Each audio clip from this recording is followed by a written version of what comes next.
Alzheimer's disease gained its name from Alois Alzheimer, a German psychiatrist who studied with Emil Kraepelin, the foremost psychiatrist in Europe at the time, and the person most responsible for trying to bring some sort of scientific rigor and categorization system for psychiatric disorders. Later in his training, Alzheimer joined Kraepelin to work in his clinic in Munich, where he developed his skills in not only caring for patients, but also examining tissue samples using this new technique called photomicroscopy. In addition to a research scientist, though, Alzheimer was also a practicing physician. And in 1901, he began treating a German housewife named Auguste Deter, who experienced a precipitous decline in her cognitive functioning and her overall functioning, much more difficult for her to take care of herself, beginning in her early 50s. Her symptoms weren't that unusual from those that you would see in people in their 70s and their 80s. But because her symptoms started at such a young age, Alzheimer was very interested in studying her, and he did so very carefully, keeping detailed observations and notes on his case over many years.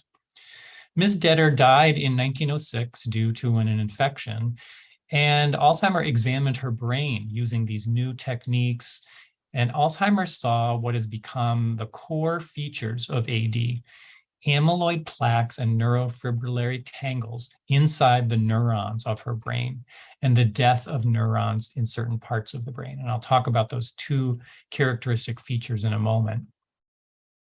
Alzheimer himself wasn't really sure whether Deter's symptoms were due to the same cause as the cognitive and functional decline that you saw in people in their 70s and their 80s, which was referred to at the time as senile dementia. But in 1910, in the first edition of Kraepelin's textbook, Clinical Psychiatry, Kraepelin did use the term Alzheimer disease and gave the name of Alzheimer to this disease for the first time.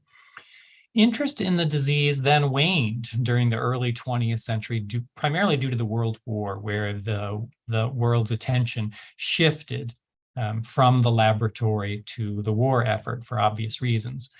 But attention to it gradually came back after the wars were over and people were living longer and more people were developing Alzheimer's dementia, raising its visibility and concern among scientists and public health officials.